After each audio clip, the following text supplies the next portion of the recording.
Bismillah, Assalamualaikum warahmatullahi wabarakatuh. Alhamdulillah, salatu wassalamu ala rasulillah wa ala alihi wa sahbihi wa man wala. Rabbi syrah li sadri wa yassir li amri wa hlul 'uqdatam min lisani yafqahu qawli. Segala puji kita panjatkan atas kehadirat Allah Subhanahu wa taala, atas limpahan rahmatnya serta limpahan nikmatnya yang telah dikaruniakan kepada kita semua sehingga kita masih dapat kembali dipertemukan di malam hari ini yang insya Allah dalam keadaan sehat walafiat. Salawat serta salam tak lupa kita aturkan kepada suri tauladan kita baginda Nabiullah Muhammad Sallallahu Alaihi Wasallam serta kepada keluarga beliau, kepada istri-istri beliau, kepada para sahabat, tabi'in, tabi'ut tabi'in, beserta kepada umat-umat beliau yang selalu mengikuti jejak beliau hingga akhir hayat. Jamaah kajian Bumiku Mengaji yang semoga dirahmati Allah. Insya Allah pada malam hari ini kita akan kembali melanjutkan kajian kita yang mana kita akan membahas syarah dari kitab Al-Jami' min Bulughil Maram karya Syekh Abdul Aziz bin Baz rahimahullah.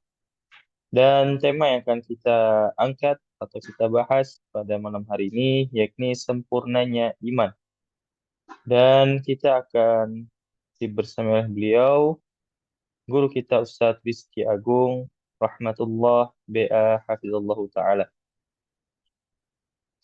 Belum kajian dimulai, perlu kami informasikan bahwasanya kajian ini diselenggarakan oleh Bumiku Mengaji.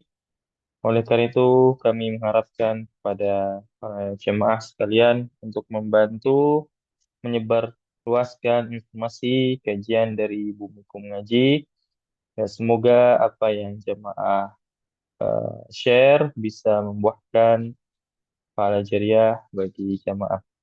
Kemudian kami juga ingatkan kepada jamaah untuk terus memperbarui niatnya di dalam belajar, juga memperhatikan adab-adab dalam majelis, serta mempersiapkan alat tulisnya sehingga bisa mencatat faedah-faedah yang nanti akan disampaikan oleh Ustadz Rizky Agung. Kemudian insya Allah selepas materi yang akan disampaikan oleh Ustadz, nanti kita akan buka sesi tanya jawab sehingga kepada jamaah yang hendak mengajukan pertanyaan, kami persilahkan bisa bertanya secara langsung dengan raise hand terlebih dahulu, atau bisa menuliskan pertanyaannya di kolom chat. Dan bagi jamaah yang dirasa pertanyaan butuh privasi, bisa mengirimkan pertanyaannya langsung kepada MC. Dan bagi jamaah, nanti bagi yang menuliskan pertanyaan bisa langsung dituliskan di kolom chat, tidak menunggu kajian selesai, tidak apa-apa, agar nanti ketika eh, materi selesai bisa langsung kami bacakan pertanyaannya. Baik, Alhamdulillah Ustadz sudah bergabung di tengah-tengah kita, sudah bergabung di Zoom. Kami harapkan kepada para jamaah bersiap untuk eh, melaksanakan kajian. Demikian mukadimah dari kami kepada Ustadz Rizky Agung. Waktu kami persilahkan, falyatafaddal masykur. Baik, jazakallah khairan wa barakallahu fiik. Anda mulai. Bismillah. Assalamualaikum warahmatullahi wabarakatuh. Alhamdulillahi hamdan katsiran tayyiban mubarakan fi kama yuhibbu rabbuna wa yarda. Wa asyhadu an la ilaha illallah wahdahu la syarika lah. Wa asyhadu anna Muhammadan abduhu wa rasuluh. Salawatullahi wa salamuhu ala nabiyyina Muhammadin wa ala alihi wa ashabihi wa man tabi'ahum bi ihsanin ila yaumiddin. Allahumma allimna ma yanfa'una wanfa'na bima 'allamtana wa zidna ilma amma ba'd. Baik para hadirin semuanya, ikhwah dan akhwat, jamaah Bumiku Mengaji yang semoga Allah muliakan. Alhamdulillah kita bersama-sama memanjatkan syukur kepada Allah Subhanahu wa taala atas limpahan kenikmatan yang diberikan kepada kita semuanya sehingga Allah mudahkan kita kembali hadir bersama di dalam ruang Zoom meeting online Bumiku Mengaji dalam rangka kita melanjutkan kembali kajian kita dalam Kitabul Jami' dari Bulughul Maram karya Al-Imam Al-Hafidh Ibnu Hajar Al-Asqalani rahimahullahu taala, yang dimana kita menggunakan syarah atau penjelasan dari Syekh bin Bas rahimahullahu taala. Kemudian salawat dan salam semoga senantiasa tercurahkan kepada Nabi kita Muhammad Sallallahu Alaihi Wasallam, kepada keluarganya, para sahabatnya, dan orang-orang yang senantiasa mengiringi langkah beliau hingga hari kiamat kelak. Amma ba'd. Para hadirin jamaah Bumi Kembang Haji yang semoga Allah muliakan, pada malam hari ini insya Allah akan kita lanjutkan pembahasan hadis kita, yang dimana kita masuk di dalam hadis berikutnya dalam Kitabul Jami' Babul Birri Wassilah, bab yang berkaitan dengan bakti dan juga menyambung tali kekerabatan atau hubungan, ya, yang dimana sebuah hadis yang diriwayatkan dari sahabat Anas bin Malik radhiyallahu anhu yang diberi judul oleh Syekh Muhammad bin Ismail As-San'ani di dalam kitab beliau Subulus Salam dengan judul Haqqul Ja an yuhibba lahu ma yuhibbu li nafsihi. Hak tetangga yaitu dicintai atau mencintai sesuatu yang baik untuknya sebagaimana dia mencintai sesuatu yang baik itu didapati untuk dirinya sendiri. Hadis yang akan kita bahas adalah dari sahabat Anas bin Malik radhiyallahu anhu, dari Nabi SAW bahwasanya beliau bersabda, la yu'minu ahadukum hatta yuhibba li jarihi aw li akhihi ma yuhibbu li nafsihi.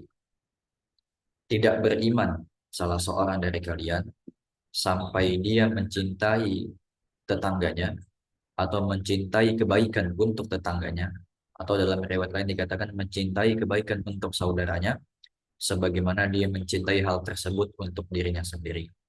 Hadis ini dikatakan oleh Al-Imam Muhammad bin Ismail As-Sun'ani bahwa ada keraguan dalam lafadz dari riwayat Imam Muslim yang berkaitan dengan lafadz li jarihi au li akhihi. Jadi antara li jarihi atau li akhihi, yang mana artinya tidak beriman salah seorang dari kalian sampai dia mencintai kebaikan untuk tetangganya atau untuk saudaranya. Adapun lafadz dari riwayat Imam Bukhari tidak ada keraguan di sana, bahwa di sana disebutkan li akhihi untuk saudaranya. Iya. Kemudian para hadirin jamaah yang Allah muliakan, kita melihat tema yang kita bawakan dari yang sudah disebarkan di info, ya, bahwa temanya adalah sempurnanya iman. Sesuai dengan hadis yang kita bacakan tadi, di sini bahwasanya Nabi kita menyebutkan tidak beriman salah seorang dari kalian. Maka perlu kita sampaikan bahwa makna tidak beriman ini bukanlah berarti penafian secara keseluruhan. Bukan berarti orang yang tidak mencintai kebaikan untuk saudaranya berarti tidak memiliki iman sama sekali. Namun maknanya yang disebutkan oleh para ulama adalah tidak sempurna imannya. Ya, jadi seseorang itu bisa dikatakan imannya sempurna jika dia bisa mencintai untuk saudaranya sesuatu kebaikan atau ketaatan, sebagaimana dia menyukai kebaikan itu atau ketaatan itu ada pada dirinya sendiri, tanpa ada rasa ingin berkurangnya kenikmatan pada orang tersebut.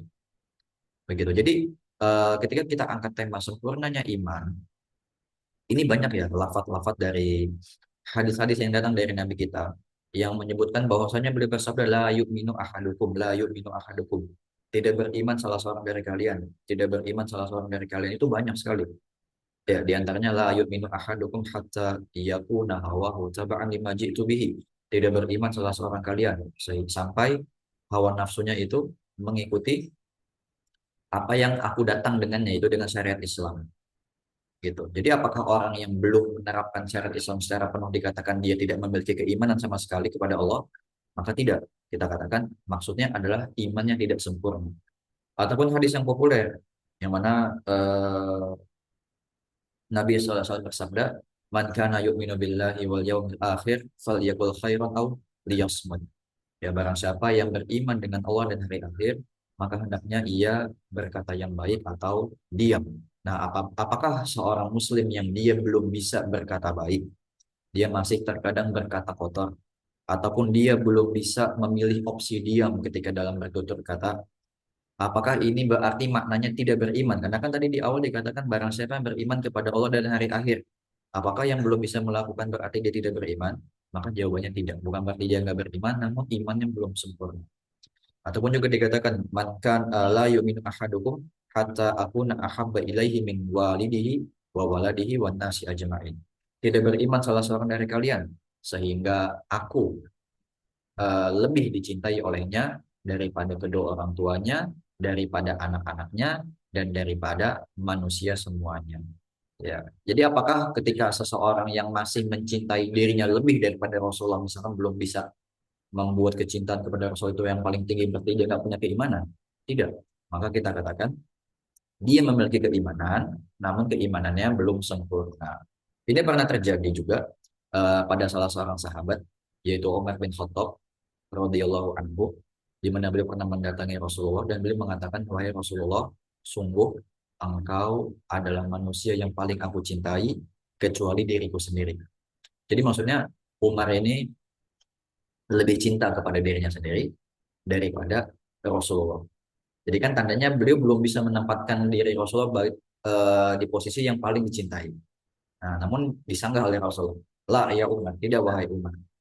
Sampai aku lebih engkau cintai daripada dirimu sendiri. Kemudian akhirnya Umar pun mengatakan fa'innahul an. Maka sesungguhnya sekarang engkau lebih aku cintai daripada diriku sendiri. Nah, apakah ketika Umar belum mencintai Rasulullah yang paling tinggi, dikatakan sahabat Umar ini tidak beriman, tidak memiliki keimanan sama sekali? Tentunya tidak. Ya, maka yang dimaksud di sini adalah keimanan yang tidak sempurna atau yang belum sempurna, begitu ya. Kemudian para ikhwah, para hadirin yang semoga Allah muliakan, di sini Syekh bin Bas mengatakan penjelasan dari hadis ini, fal mu'min yuhibbu li jiranihi wa yuhibbu li ikhwanihi muslimina ma yuhibbuhu li nafsihi. Maka seorang mukmin, seorang yang mengaku dia beriman kepada Allah dan Rasulnya, dia harus mencintai tetangganya dan juga dia harus mencintai saudaranya, saudaranya muslim ya, sebagaimana dia mencintai dirinya sendiri. Ya. Dari mana kita bisa tahu yang dimaksud saudara ini adalah saudara muslim? Kita bisa melihat firman Allah Subhanahu wa taala di dalam surat Al-Hujurat ayat ke-10, bahwasanya Allah berfirman, innamal mu'minuna ikhwatun. Sesungguhnya orang-orang mukmin adalah bersaudara. Jadi hadis yang tadi dikatakan hatta yuhibba li akhihi, sampai dia mencintai untuk saudaranya. Maksudnya saudara di sini adalah saudara seiman. Kalau kita katakan saudara seiman, maka maknanya seluruh manusia, seluruh orang yang dia beriman di dalam iman Islam. Ini semuanya saudara. Ya. Sampai dia bisa mencintai kebaikan ada pada saudaranya, sebagaimana dia mencintai hal tersebut ada pada dirinya sendiri. Ya. Laisa fi qalbihi hiddun wala ghillun ala ikhwanihi. Yang dimana dia tidak memiliki di dalam hatinya rasa kebencian dan juga tidak memiliki rasa dendam kepada saudaranya.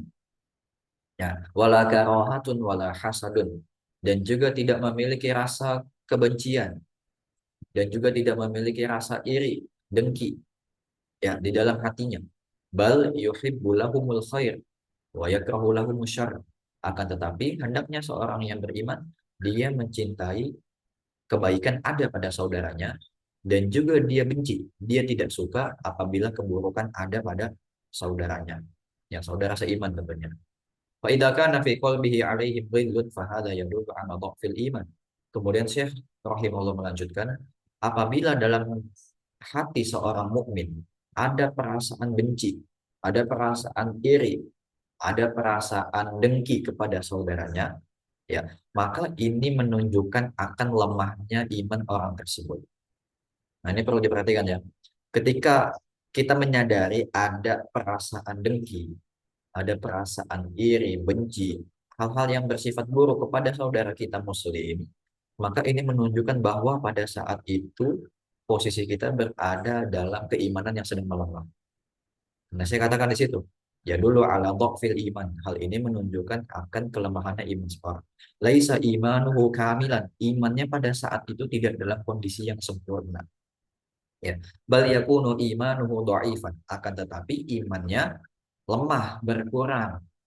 Ya. Walihada qala, oleh karenanya beliau bersabda, Nabi kita bersabda, la yu'minu ahadukum, tidak beriman salah seorang dari kalian. Maksudnya salah seorang dari kalian tidak beriman dengan sempurna. Ya, al-iman, al-wajib, al-kamil, tidak beriman dengan iman yang sempurna. Maksudnya, jadi bukan penafian secara umum atau secara keseluruhan, namun penafian kesempurnaannya. Karena kita sebagai ahlu sunnah wal jamaah ya, ketika kita bicara tentang makna iman, maka kita meyakini bahwa iman itu berkurang dan bertambah. Ya, jadi iman itu nggak stabil dalam satu posisi. Kalau misalkan kita samakan iman itu nggak berkurang dan bertambah, maka nggak ada bedanya dong antara keimanan kita dengan imannya Abu Bakar. Maka nggak ada bedanya antara iman kita dengan imannya Umar bin Khattab. Begitu. Kalau memang keimanan itu sama semuanya, nggak ada yang bertambah dan nggak ada yang berkurang. Maka ahlu sunnah wal jamaah ketika mereka, kalau kita mendefinisikan tentang makna iman, kita katakan al iman qaulun bil lisan. Iman adalah ucapan dengan lisan. Wa amalun bil jawarih. Amal perbuatan dengan anggota badan. Wa'tiqadun bil qalb, dan keyakinan dengan hati. Nah, ini tiga syarat mutlak untuk keimanan. Ucapan dengan lisan, amalan yang ditunjukkan dengan perbuatan kita, dengan anggota tubuh, dan juga keyakinan di dalam hati kita yang kokoh. Kemudian apa? Yazidu bil ta'ah wa yanqusu bil maksiyah. Yang mana iman itu bisa bertambah dengan ketaatan, ya, dan juga iman itu bisa berkurang dengan kemaksiatan. Dalil yang menunjukkan bahwasanya iman itu bertambah dengan ketaatan adalah dalam surat Al-Anfal, Allah Ta'ala berfirman, Innamal mu'minuna alladzina idza dzukirallahu wajilat sesungguhnya orang yang beriman, ya, apabila yang dibacakan kepadanya ayat-ayat Al-Qur'an, maka gemetarlah badannya, gemetarlah jiwanya, hatinya. Ya. Wa idza tuliyat alaihim ayatuhu zadatuhum imana. Dan apabila dibacakan kepadanya ayat-ayat Al-Qur'an, maka bertambah keimanannya. Akan ulangi, orang yang beriman, ya, dalam surat itu dikatakan, apabila disebutkan nama Allah di hadapannya, maka bergetarlah hatinya, dan apabila dibacakan kepadanya ayat-ayatnya, maka bertambahlah keimanannya. Nah, ini dengan tegas dikatakan dalam Al-Quran bahwa iman itu bertambah dengan apa? Dengan ketaatan. Kemudian di antara dalil yang menunjukkan bahwasanya iman itu berkurang dengan kemaksiatan adalah sabda Rasulullah SAW, di mana beliau pernah bersabda bahwasanya orang yang berzina, la yazni zani hina yazni fahuwa mu'min. Tidaklah orang yang berzina itu dia berzina ketika dia sedang berzina dalam keadaan dia beriman. Wala yasriku sarik hina yasriku fahuwa mu'min. Dan orang yang sedang mencuri, dia itu tidak beriman ketika dia dalam kondisi sedang mencuri. Maksudnya apa? Ketika pencuri, dia sedang melancarkan aksinya. Ketika dia sedang melakukan perbuatan mencuri, pada saat itu keimanan sedang nggak ada. Maksudnya apa? Keimanan sedang berkurang. Ya, begitupun pezina, ketika dia sedang melakukan perbuatan zina, maka pada saat itu keimanannya sedang tidak ada atau keimanannya sedang berkurang. Ya, ini pemahaman Ahlus Sunnah wal Jamaah yang menyatakan bahwa iman itu bertambah dengan ketaatan dan berkurang dengan kemaksiatan. Tentunya berbeda dengan pemahaman orang-orang Khawarij yang dimana mereka mengatakan bahwasanya pelaku maksiat itu ya mereka tidak memiliki keimanan sama sekali. Mereka dihukumi kafir dan mereka kekal di neraka. Ya, adapun kita Ahlus Sunnah wal Jamaah mengatakan orang yang bermaksiat gimana sedang berkurang. Dia tidak dihukumi kafir, namun dia dihukumi fasik. Ya, jadi dia dihukumi kafir, namun dia dihukumi fasik, orang yang berbuat tercela seperti itu. Nah, hadis ini juga menunjukkan bahwasanya keimanan seseorang, ya Rasulullah menjelaskan barometer ya. Keimanan seseorang sempurna atau tidak itu adalah ketika seseorang mampu mencintai sesuatu yang baik untuk saudaranya sebagaimana dia mencintai hal tersebut untuk dirinya. Apabila seorang itu memiliki rasa iri, rasa dengki, dia belum bisa mencintai seseorang, dia nggak bisa ngelihat orang itu dapat kenikmatan. Kayaknya nggak enak gitu. Kalau orang itu ada yang punya kenikmatan lebih daripada dirinya sendiri, dia nggak suka. Dia secara nggak langsung ingin bahwa kenikmatan yang ada pada orang itu hilang atau berkurang. Ya, ini menunjukkan bahwa orang tersebut sedang melakukan perbuatan jelek. Makanya dikatakan imannya tidak sempurna, yaitu imannya berkurang. Berarti ada pun orang yang dia senang ketika orang lain mendapatkan kenikmatan, senang ikut bahagia ketika orang lain bahagia, maka sesungguhnya orang ini memiliki tanda keimanan yang sempurna. Contoh misalkan kita mendengar kabar dari saudara kita muslim ada yang menikah misalkan, dapat undangan pernikahan. Tentu kita ikut bahagia, ya kita ucapkan selamat, kita berikan hadiah, kita hadir ke acaranya, menunjukkan perhatian kita, ya sikap sosial kita kepada sesama saudara kita muslim. Ya, ini menunjukkan keimanan kita yang sempurna. Ataupun misalkan ada kabar, ada saudara kita yang baru saja melahirkan istrinya misalkan, atau dia yang memang melahirkan. Kita ikut senang, kita ikut bahagia. Atau ada kenalan kita, saudara kita, ya muslim yang dapat promosi jabatan misalkan. Tentu ini kebaikan untuknya dan kita bahagia juga di sana.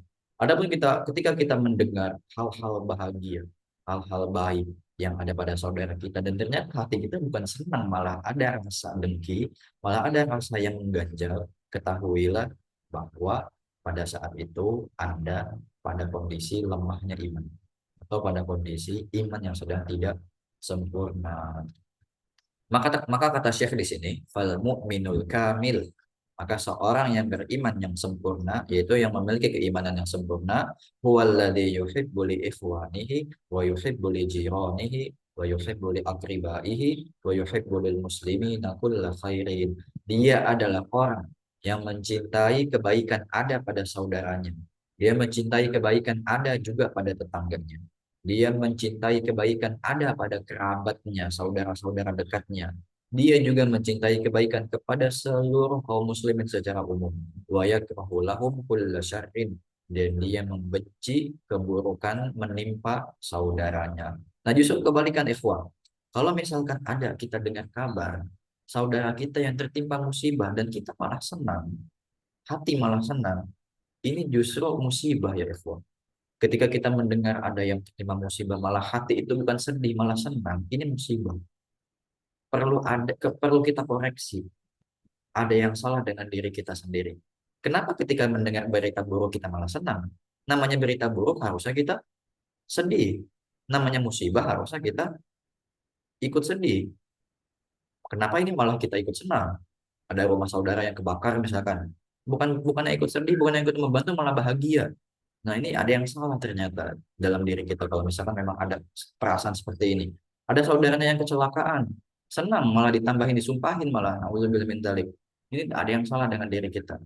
Ya, seburuk itukah keimanan yang ada pada diri kita? Sampai-sampai ada berita buruk yang harusnya kita sedih malah kita senang. Ya, ketika kita tidak menyukai kebaikan ada pada diri orang saja, ya ketika kita ingin kenikmatan itu berkurang ada pada diri orang lain saja, itu sudah menunjukkan iman kita berkurang. Lah ini keburukan ada pada diri orang, musibah ada pada diri orang, kita malah senang. Ini lebih jauh-jauh lagi daripada berkurangnya iman, berkurangnya sangat drastis ke bawah. Ya, seperti itu para ikhwan. Maka kata Syekh di sini, فَإِذَا رَأَيْتَ مِنْ نَفْسِكَ شَيْئًا خِلَافَ هَذَا فَاعْرِفْ أَنَّهُ ضَعْفٌ فِي الْإِيمَانِ. Apabila engkau melihat pada dirimu sendiri sesuatu yang menyelisihi hal ini, itu yang tadi kita sebutkan ke dia, maka sesungguhnya ketahuilah annahu dha'fun fil iman. Hal tersebut adalah tanda kelemahan dalam iman. Idza ra'aita min nafsika hasadan aw ghishan li ikhwanika aw dzulman lahum. Apabila engkau melihat pada dirimu ada sifat hasad, ada sifat ghish, sifat curang atau sifat benci kepada saudaramu sendiri, aw dzulman lahum, atau ada sifat dolim kepada saudaramu sendiri, fa'rif annahu naqsun fi imanika, maka ketahuilah itu merupakan apa namanya tanda bahwasanya keimananmu sedang berkurang. Wa dha'fun fi imanika, dan juga tanda bahwasanya imanmu sedang melemah. Fatub ilallah minhu. Saya mengatakan di sini, bertaubatlah kepada Allah dari hal tersebut. Wasari' ila ruju'i min dalik, dan bersegeralah untuk kembali kepada jalan yang lurus, menghindari hal-hal tersebut. Jadi ikhwan, ketika kita melihat dari hadis ini luar biasa. Ya, Islam mengajarkan agar kita ikut senang dengan kebahagiaan orang dan kita ikut sedih dengan kesedihan orang, dengan musibah orang, dengan membantunya dan mendoakannya. Bukan malah sebaliknya, ingin kenikmatan yang ada pada orang itu menjadi kurang, ataupun kita justru bahagia dengan musibah yang menimpa saudara kita muslim. Padahal kalau mau kita melihat secara detail, ini hanya sekedar perkara perasaan. Ya, ini hanya sekedar perkara perasaan ya, Bro. Perkara perasaan pun diatur dalam Islam. Bagaimana kita mengelola perasaan kita? Bagaimana agar kita bisa bahagia ketika mendengar berita baik dari saudara kita? Bagaimana agar kita bisa ikut sedih, ikut berbelasungkawa apabila mendengar musibah menimpa saudara kita? Ini baru perasaan saja, baru respon saja, belum actionnya, belum tindakannya. Berarti bisa kita lihat bahwa perbuatan zolim kepada saudara kita justru dosanya lebih lagi. Ya, ketika orang yang tidak menginginkan kebaikan dari saudaranya dikatakan imannya melemah, maka ketika dia yang menghilangkan ketika dia yang berusaha menghilangkan kenikmatan itu, maka sungguh dia melakukan perbuatan dosa yang luar biasa. Ya, ketika perasaan saja dikelola, dikatakan iman berkurang, yang berarti berdosa, maka apalagi perbuatan yang langsung. Kita langsung bertindak, kita langsung turun tangan, orang langsung turun tangan agar kenikmatan yang ada pada orang lain itu hilang atau berkurang. Ya, atau dia langsung berucap ketika ada saudaranya yang terkena musibah, dia langsung berucap sumpah serapah di situ. Bukan malah mendoakan, malah menyumpahi. Ya, tentu dosanya berlipat-lipat ya. Ya, dan ini perlu jadi refleksi untuk diri kita semuanya. Ya, apakah pernah melakukan hal tersebut ya? Kalau pernah, maka segeralah kita keluar dari lingkaran tersebut dan bertobat kepada Allah Subhanahu wa taala. Semoga Allah menunjuki kepada kita, membimbing hati kita kepada jalan yang lurus. Kemudian para hadirin, jamaah Bumi Kembang Gaji yang semoga Allah muliakan. Di sini penjelasan dari Syekh bin Baz selesai ya. Namun masih ada waktu yang tersisa. Kita coba ingin bacakan penjelasan yang juga ada di kitab Subulus Salam yang ditulis oleh Syekh Muhammad bin Ismail As-Sam'ani rahimahullah ta'ala, agar faidah yang bisa kita dapatkan dari hadis ini lebih luas dan cakupannya lebih banyak. Iya, bahwasanya di sini Syekh tadi ya memberikan judul hadis ini dengan judul hak tetangga, yaitu dicintai kebaikan ada pada dirinya sebagaimana dia mencintai kebaikan itu ada pada diri orang tersebut. Begitu ya. Kemudian saya membuka penjelasannya dengan mengatakan bahwa hadis ini terjadi keraguan yang tadi kita sebutkan juga ya, terjadi keraguan dalam lafaz riwayat Imam Muslim yang dimana disebutkan lijarihi au li akhihi, untuk tetangga atau untuk saudara. Namun dalam riwayat Imam Bukhari itu dengan tegas dikatakan tidak ada keraguan di sana, yaitu untuk saudaranya, yaitu saudara semuslim. Ya, namun kita akan jelaskan kedua-duanya karena dua-duanya juga memiliki hak yang perlu ditunaikan, yaitu hak seorang tetangga dan juga hak saudara semuslim, sama-sama memiliki hak keduanya. Kita mulai dengan hak seorang muslim dulu ya. Yang dimana di sini saya mengatakan wa fihi nafyul iman amman la yuhibbu lahu ma yuhibbu li nafsihi. Bahwasanya dalam hadis ini ada penafian keimanan. Ya, penafian keimanan kepada orang yang tidak mencintai kebaikan ada pada tetangga ataupun ada pada saudara si muslim. Dan di sini beliau mengatakan wa ta'awwalahul ulama bi annal murada nafyu kamalil iman. Dan para ulama mentafsirkan yang dimaksud dengan penafian iman di sini adalah menafikan kesempurnaan iman. Seperti yang sudah kita jelaskan juga tadi, ya. Dan bahwasanya beliau mengatakan wa atlaqa al-mahbub wa lam yu'ayyin, dan Rasulullah di sini itu tidak menentukan makna yang dicintainya. Maksudnya apa yang perlu kita cintai untuk ada pada saudara kita. Karena kan lafaz hadisnya la yu'minu ahadukum hatta yuhibba li akhihi ma yuhibbu li nafsihi. Sampai dia bisa mencintai untuk saudaranya sesuatu yang mana dia juga senang jika hal itu ada pada dirinya sendiri. Kalau kita melihat dari hadisnya secara tekstual, Rasulullah tidak menentukan apa yang harusnya kita cintai ada pada saudara kita. Walaupun tadi juga sudah kita jelaskan ya. Namun kata saya di sini, Rasulullah tidak menentukan. Akan tetapi ditentukan dari mana? Kita bisa melihat dari hadis yang diriwayatkan dari Imam An-Nasai bahwasanya Rasul bersabda, tidaklah beriman salah seorang dari kalian atau tidaklah sempurna iman salah seorang dari kalian hatta yuhibba li akhihi minal khairi ma yuhibbu li nafsihi, sampai orang itu mencintai kebaikan ada pada saudaranya sebagaimana dia mencintai kebaikan itu ada pada dirinya sendiri. Jadi kita bisa dapat itu dari hadis yang diriwayatkan oleh Al Imam An-Nasai. Karena di sini jelas disebutkan hatta yuhibba li akhihi minal khair, sampai dia mencintai kebaikan ada pada saudara, seperti itu. Kemudian beliau mengatakan qala ulama, para ulama para ulama menjelaskan wal muradu, yang dimaksud dengan kebaikan adalah, yang dimaksud dengan kebaikan dalam hadis ini adalah at-ta'at wal umur al mubah, yaitu ketaatan yang dilaksanakan atau dilakukan oleh pelakunya dan juga perkara-perkara yang mubah. Ya, jadi ketika kita melihat ada saudara kita yang melakukan ketaatan, ya kita senang. Ada saudara kita yang rajin sholat, ya kita senang. Ada saudara kita yang rajin sedekah, ya kita senang. Sebagaimana kita suka kalau diri kita juga rajin sedekah. Sebagaimana kita suka kalau diri kita juga rajin sholat. Ya, ataupun perkara yang mubah. Ya tadi ya, misalkan ada kenaikan jabatan, ada berita baik dengan kelahirannya anak baru, ada kabar baik dengan keberhasilannya suatu perusahaan ataupun suatu lembaga misalkan yang dikelola oleh saudara kita. Ini tentu adalah perkara-perkara yang mubah, yang mana sebenarnya ketika kita mengelola lembaga juga misalkan tentu tidak ingin agar lembaga itu sukses. Ketika kita sedang bekerja dalam satu tempat, tentu kita ingin mendapatkan jabatan yang baik, yang nyaman untuk kita, begitu kan. Nah, begitu yang dimaksud oleh Syekh. Kemudian di sini beliau menukilkan perkataan dari Imam Ibnu Salah, yang dimana beliau mengatakan id ma'nahu la yakmulu imanu ahadikum hatta yuhibba li akhihi fil Islam ma yuhibbu li nafsihi minal khair.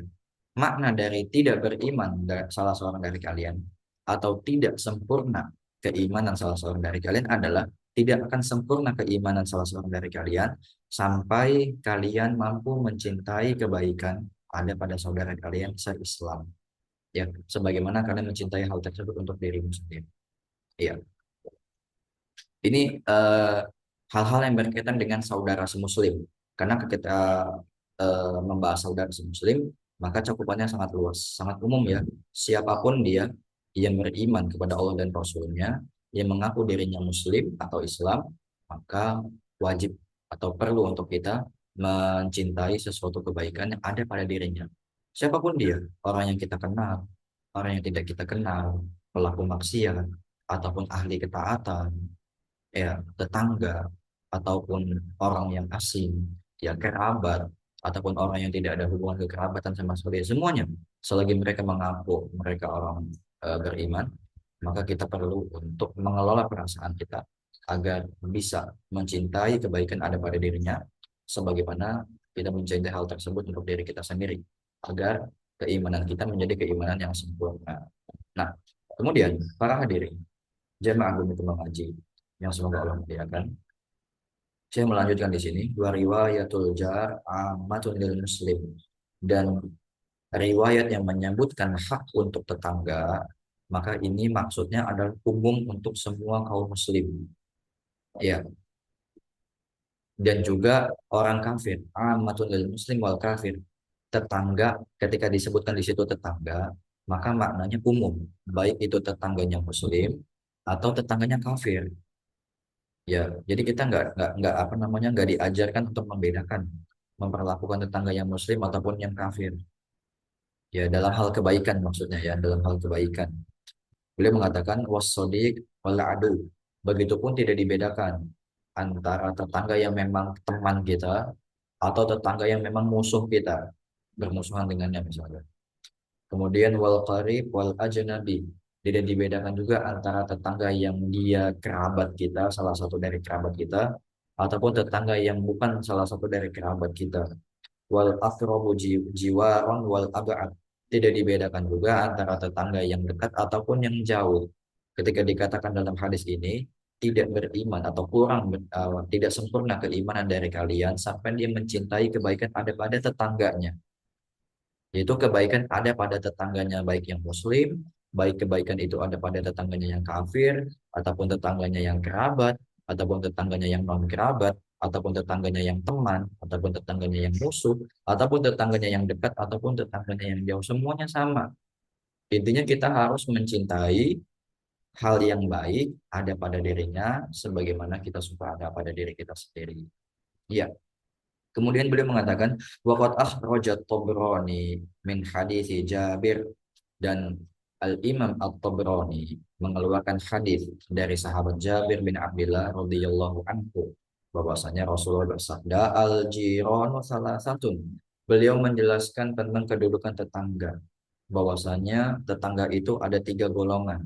Kalau tadi kan kita bicara tetangga secara umum nih, ya nggak dibedakan antara yang muslim dan yang kafir. Nah, ketika kita bicara tentang kedudukannya, ya atau keistimewaan tetangga, maka kita bisa melihat hadis yang diriwayatkan dari sahabat Jabir ini, bahwasanya Rasul mengatakan tetangga itu ada tiga macam. Ya, jarun lahu haqqun wa huwal musyriku lahu haqqul jiwa, yaitu tetangga yang memiliki hak saja. Jarun lahu haqqun, yaitu tetangga yang memiliki hak, maksudnya hak tetangga. Tetangga yang hanya memiliki hak tetangga saja, nggak lebih. Wa huwal musyrik, dia adalah orang yang musyrik. Dia adalah orang yang kafir. Lahu hakul jiwa. Maka orang tersebut hanya memiliki hak sebagai seorang tetangga. Jadi kalau ada saudara yang memiliki tetangga orang kafir, maka tetap dia punya hak tetangga. Tapi hanya sebatas hak tetangga saja, nggak lebih dari itu. Ya, seperti itu. Itu yang pertama. Kemudian ada tetangga yang punya dua hak. Dia hak, tadi tetangga yang punya satu hak, yaitu hak tetangga saja. Yaitu tetangga yang kafir. Ya. Nah sekarang ada tetangga yang punya hak kon, punya dua hak. Yaitu siapa? Wahual muslim, yaitu tetangga yang dia muslim, tetangga yang dia orang Islam. Punya dua hak. Apa haknya? Lahu hakul jiwa wa hakul Islam. Dia punya hak sebagai tetangga dan dia punya hak sebagai sebagai orang Islam. Ya, di pertemuan pertama kita udah bahas hakul muslim alal muslim, hak seorang muslim terhadap muslim yang lainnya. Nah, itu yang dimaksud. Dia punya hak itu, hak sebagai seorang muslim, dan juga dia punya hak tetangga. Ya, nanti akan kita sebutkan hak-hak tetangga. Ya, ada dua haknya ya. Oke. Kemudian yang terakhir yang ketiga, yaitu jarun lahu salah satu hukuk. Ada tetangga yang punya tiga hak. Ya, siapa itu ya tetangga yang punya tiga hak? Yaitu jarun muslim, tetangga yang dia muslim, lahu rahim, yang punya hubungan kekerabatan dengan kita. Ya, tetangga yang muslim punya hubungan kekerabatan dengan kita. Ada tiga hak, yaitu yang pertama hakul jiwa, hak sebagai seorang tetangga, wa hakul muslim, hak sebagai seorang muslim, dan wa hakul rahim, hak sebagai seorang kerabat. Yang sudah kita bahas juga ya di pertemuan sebelumnya tentang keutamaan silaturahim. Ya, tentang keutamaan silaturahim, bahwasanya dia akan mendapatkan keluasan rezeki dan juga kelapangan, dipanjangkannya usia ketika seseorang melakukan eh, menyambung silaturahim seperti itu. Jadi ini tiga ya. Jadi kalau kita punya tetangga ya yang dimana ternyata dia adalah kerabat kita, saudara kita, paman misalkan, bibi misalkan, kakak atau adik misalkan yang punya rumah bertetanggaan dengan kita, dan muslim ya, dan dia muslim juga, maka punya tiga hak: tetangga, hak Islam, dan juga hak apa namanya, kekerabatan.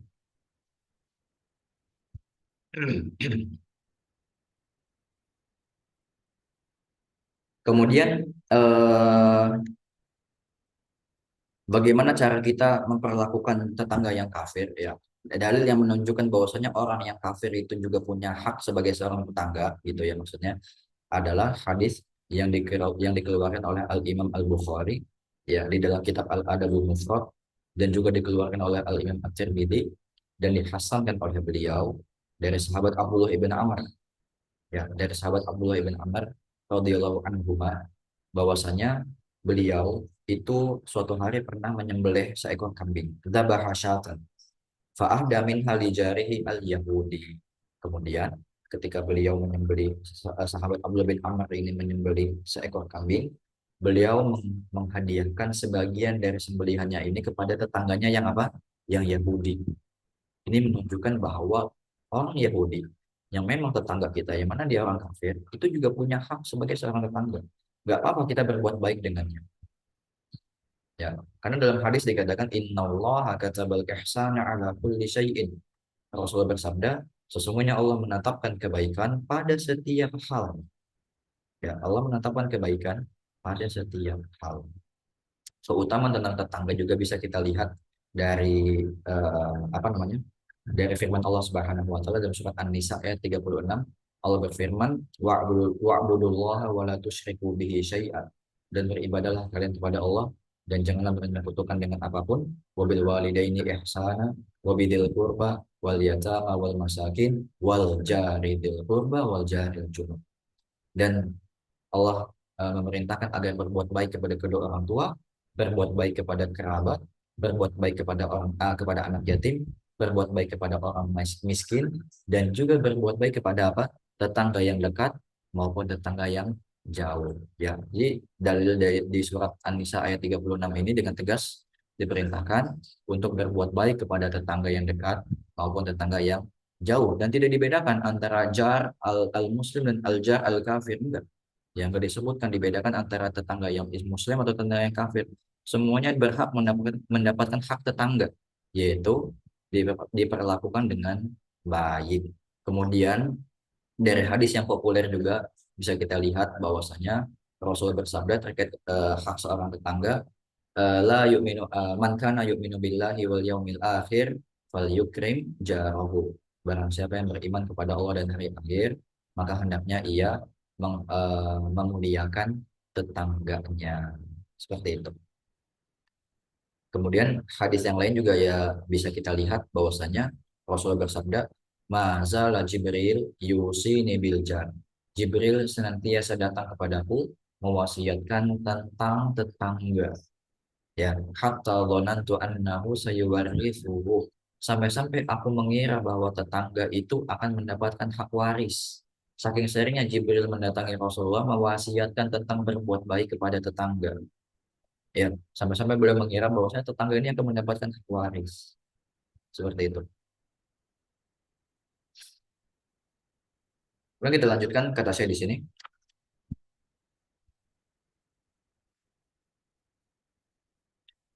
Beliau menukilkan perkataan dari Syekh Muhammad bin Abi Hamzah.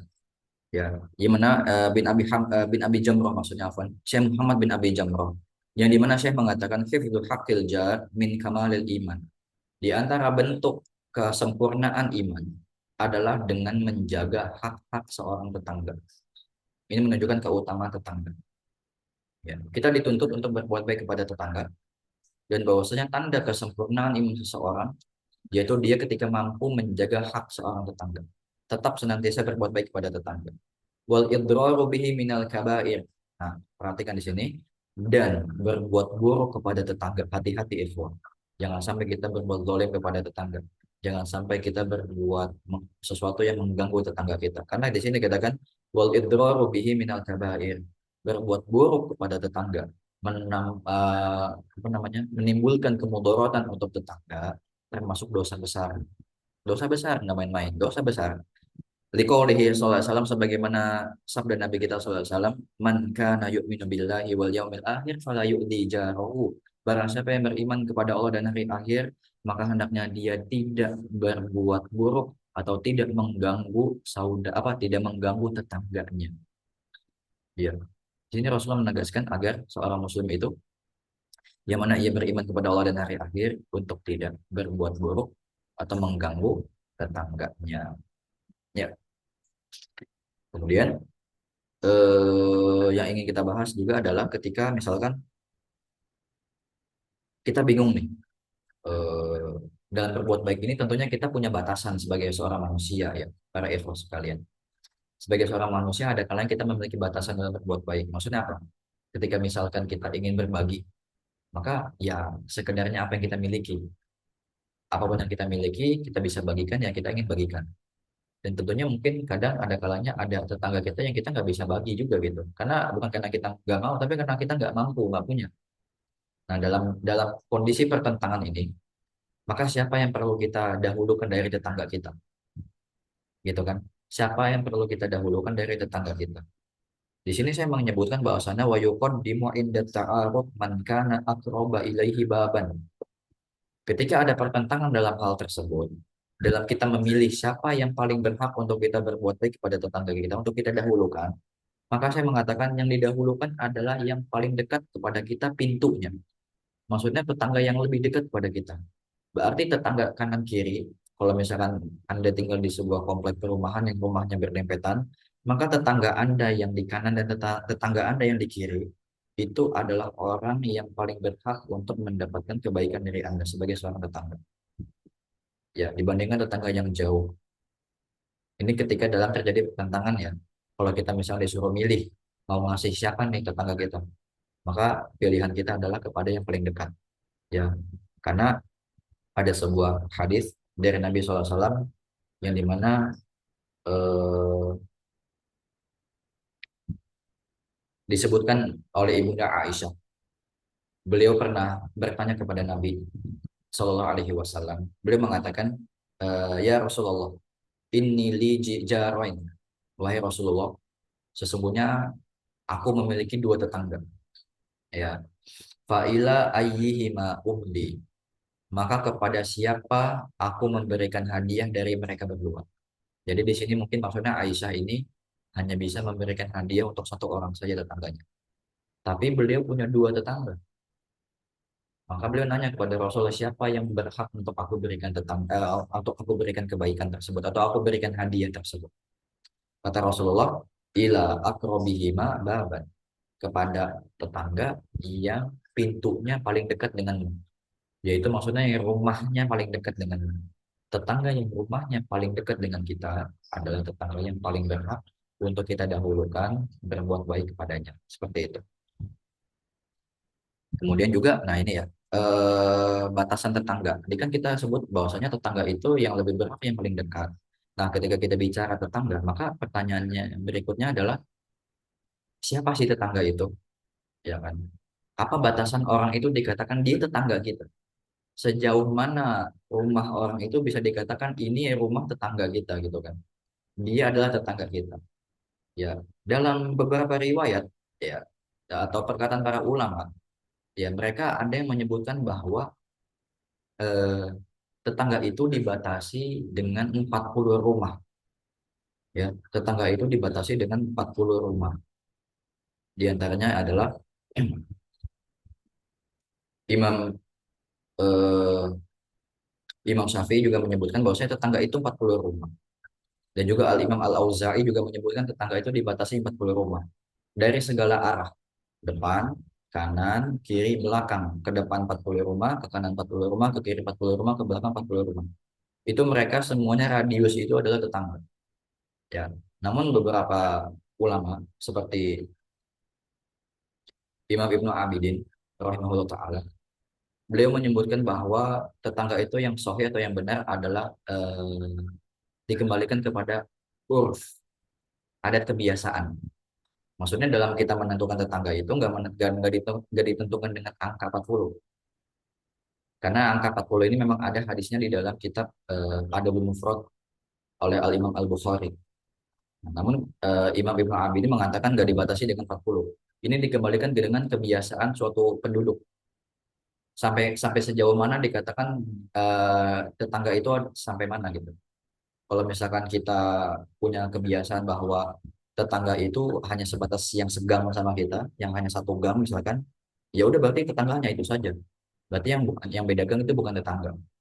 Atau misalkan ada kebiasaan yang menyebutkan bahwa kita biasa menyebut tetangga itu adalah orang yang berada dalam lingkup RT gitu misalkan. Berarti siapapun yang ada dalam lingkup RT kita, ya itu semuanya tetangga. Baik yang rumahnya jauh maupun rumahnya dekat. Itu dikembalikan kepada adat kebiasaan ya. Begitupun Al-Imam Al-Mardawi juga sama. Bahwasanya beliau menyebutkan dalam kitab Al-Insaf perbedaan pendapat di dalam hal tersebut. Dan beliau mengambil pendapat yaitu yurja'u fihi idal urf. Hal ini dikembalikan kepada adat kebiasaan. Ya, kemudian Syekh Muhammad bin Shalih Al-Munajjid, beliau mengomentari bahwasanya yaitu pendapat Imam Al-Mardawi tadi adalah pendapat yang benar, ya, apabila hadisnya tidak sahih. Maksudnya adalah hadis yang tadi kita sebutkan yang menyebutkan bahwa tetangga itu dibatasi 40 rumah. Kalau memang ternyata hadis ini dinilai tidak sahih atau lemah, maka perkataan Imam Al-Mardawi ini adalah perkataan yang benar, yaitu pendapat tetangga adalah dikembalikan kepada adat kebiasaan. Nah, kemudian Imam Syekh Al-Albani juga menyebutkan dalam kitabnya Silsilah Ad-Dhaifah bahwa haddul jiwar ala aqwal, batasan tetangga itu banyak pendapat. Wa kullu ma jaa tahdiduhu anhu sallallahu alaihi wasallam bi arba'in dhaifun la yasih. Dan segala riwayat yang datang dari Nabi kita, ya, segala riwayat yang apa namanya? Yang datang dari Nabi kita, ya, yang mengatakan bahwa tetangga itu dibatasi dengan 40 rumah, itu semuanya riwayatnya lemah. La yasih, tidak benar. Ya, fadzahir, maka yang jelas di sini adalah an-shawab tahdiduhu bil urfi. Yang jelas adalah menentukan tetangga itu dengan kebiasaan. Nah, ini pendapat Syekh Al-Albani. Dan Allah alam bisawab, kami lebih condong kepada pendapat dari Syekh Albani yang menyebutkan bahwa hadis yang datang terkait 40 rumah ini adalah hadis yang lemah, hadis yang tidak bisa dijadikan hujah. Maka terkait menentukan siapa itu tetangga untuk diri kita, kita kembalikan kepada kebiasaan. Ya, kepada kebiasaan masing-masing. Ya tadi ya, biasanya mana? Kalau memang biasa kita menganggap orang yang segang itu tetangga, ya udah itu tetangga. Yang nggak segang berarti bukan tetangga, ya udah nggak apa-apa. Berarti kita nggak punya kewajiban untuk menyalurkan hak tetangga kepada orang tersebut, seperti itu. Ya. Mungkin cukup sampai sini ya terkait pembahasan kita pada malam hari ini. Allah alam bisawab. Mungkin ini yang bisa disampaikan. Semoga bermanfaat untuk kita semuanya. Saya kembalikan kepada moderator.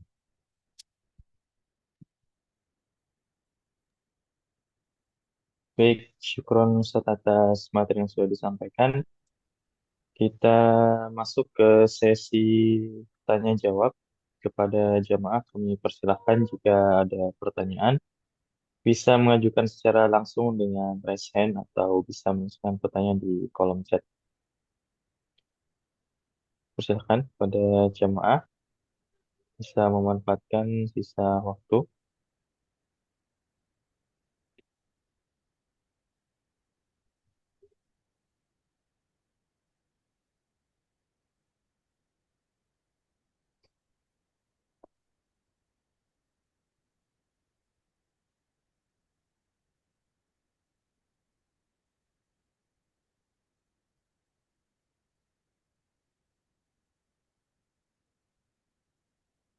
Sepertinya belum ada yang bertanya, Ustaz. Ya,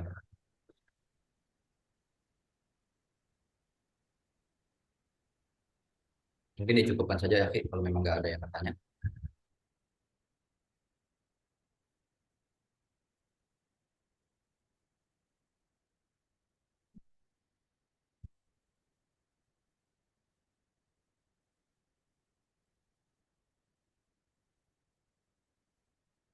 Baik, kami ucapkan syukur wa jazakumullah khairan kepada Ustadz Rizky atas materi yang sudah disampaikan pada malam hari ini. Serta kami juga ucapkan jazakumullah khairan kepada para jamaah yang sudah dapat hadir di kajian kita. Semoga apa yang sudah disampaikan Ustadz tadi bisa menambahkan ketakwaan pada diri kita, serta menambahkan hasanah ilmuwan di dalam diri kita sehingga bisa kita amalkan dalam kehidupan sehari-hari, serta bisa kita bagikan kepada orang-orang di sekitar kita. Baik, mari kita tutup kajian kita pada malam hari ini dengan doa kafaratul majelis.